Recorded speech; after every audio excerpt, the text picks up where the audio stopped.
Papıra. Papı yoxdur axı mama qurban. Papıra. Mama. Aşırma. Papıra. Aşırma. Ben papıra dedi. Bağça yoxdur ürəyim. 2 gün bağça yoxdur evdəyik. İşte papıra dedi. Bağça istəyirsən? Mama be. O dedi. Biz niyə yax indi? O dedi. Hı? O dedi onu. Oynamaq istəyirsən?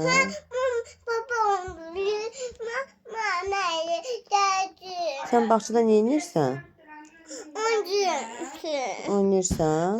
Baba onu. Mama Serturay'la birlikte geldi. O papıra dedi. İndi nə etməliyik biz? Hə?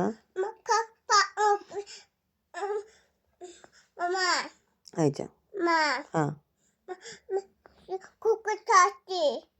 Qoqqu yoxdur, dəftər yoxdur. Kokucu. Qaqa gizlədi. Ha. Tapa bilmədin.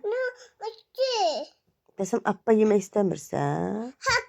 Apıcıcı. Papı dedi. Appa yeyib pappaya gedək. Apı dedi. Hı. Mıgıgı. Mıgıgı. Qırıldı. Kim qırdı? Ne? Niyə qırdı? Gıgıgı. Qaqa qırdı. Mıgıgı. İndi öldürüm ikinizi də. Ne? Sən qırdın nə? Gıgıgı. Qaqanı öldürüm. Ha. Sən öldürməyim. Ağzıma ağzıdım. Ağıllısan sən. Akne. Sən qəşəng qızsan. Saç.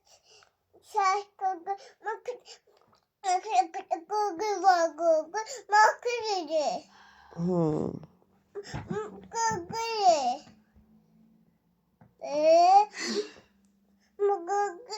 Düzəldəcəm indi, yaxşı düzəldəcəm.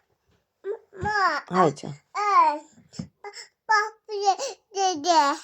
Bax belə gedək. Ha, akba dedi. Elə gedək onda appamızı yeyək, gedək bağçaya. Dur.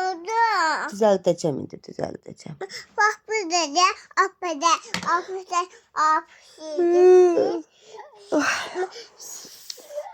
Yatacaqsan bağçada. Bak bu mama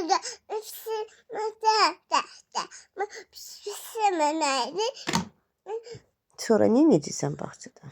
akba dedi. Appa yeyəcəksən. Akba dedi. Dərs də oxuyacaqsan bağçada. Ne? Maksimum olma. Müəllimə deyir dərs olmaz. Ha. Niyə müəllimə deyir ki, dərs olmaz? Neydi? Müdir. Ne? Bu papire neydi? Hə, müdir. Mütaki. Yaxşı. Nasıl mı bu? Hı. Sağ ol de. Sağ ol. Geldi. Hə, sağ ol.